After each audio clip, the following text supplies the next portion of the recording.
Salam sejahtera kepada semua pendengar dan selamat petang. Minta maaf karena penampilan saya hari ini memang agak selekes sedikit sebab saya baru saja balik daripada bekerja dari ladang. Oke, kita tidak mau cerita pasal ladang. Kita mau cerita pasal Najib sekali lagi, guys. Oke, tuan-tuan dan puan-puan, seperti kita sedia maklum, Najib seorang banduan sekarang ini dan berada di penjara Kajang untuk menjalani penjara selama 12 tahun. Tetapi saya pun tidak tahu macam mana bercakap.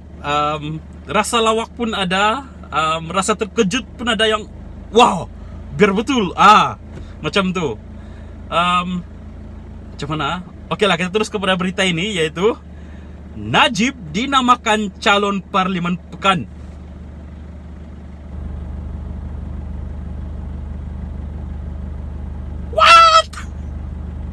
What happened? OBN, what happened? Kenapa Najib? Hey, Edwin sangat-sangat terkejut bila nampak berita ini tahu. Tuan-tuan dan puan-puan, Edwin sangat-sangat terkejut. Biar betul, Najib boleh dicalonkan.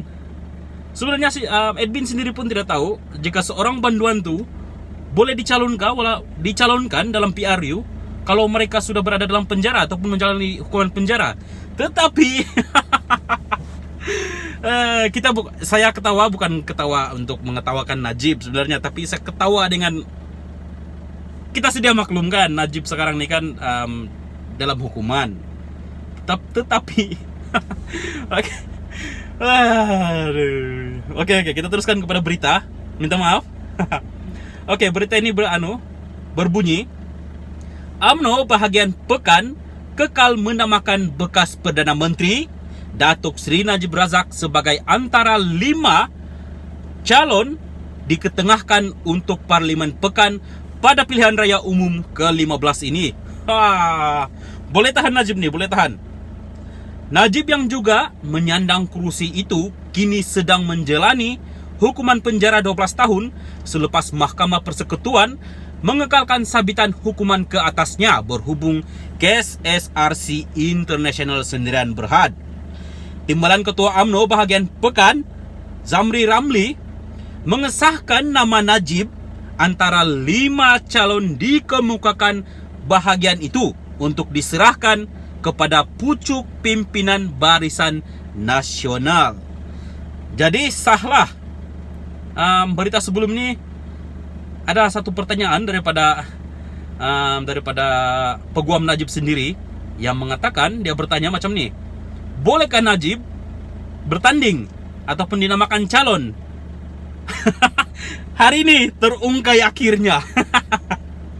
Bagi saya sendiri kan, sebagai admin kan, saya pun terfikir, biar betul Najib masih mau bercalon padahal dia sudah disabitkan kesalahan kan. Tetapi berita semalam pun satu lagi berita panas keluar semalam, yang Najib akan memohon lantikan peguam daripada UK. Tidak silap saya, sekarang dalam rayuan, dalam kes di dalam mahkamah tinggi kah? Mahkamah Persekutuan kah mahkamah tinggi? Persekutuan. Seterusnya,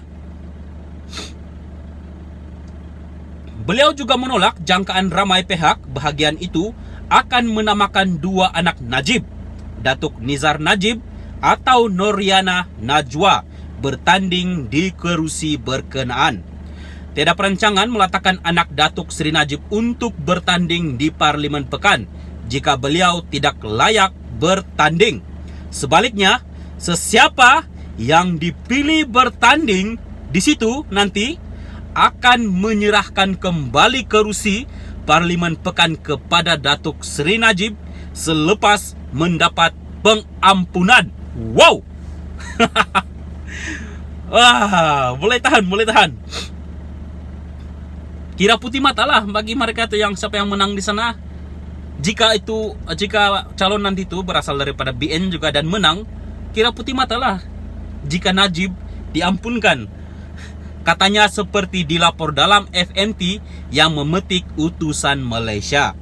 Beliau berkata, Nizar dicalonkan namun di kerusi Dewan Undangan Negeri DUN membabitkan Cini, Bebar, Peramu Jaya, dan Pulau Manis.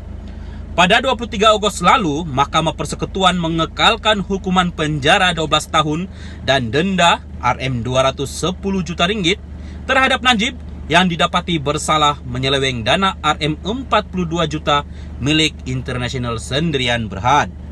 Pada PRU 14, Najib mempertahankan kerusi parlimen itu selepas memperoleh kemenangan majoriti besar 24.859 undi, mengatasi 3 lagi pencabarnya di kerusi berkenaan. Sekarang saya mau tanya kepada tuan-tuan dan puan-puan. Tinggalkan komen Anda. Apa pendapat Anda tentang berita ini? Apa pendapat tuan-tuan dan puan-puan sekalian tentang berita ini? Apakah tuan-tuan puan-puan tidak terkejut seperti admin sendiri terkejut? Boleh tahan.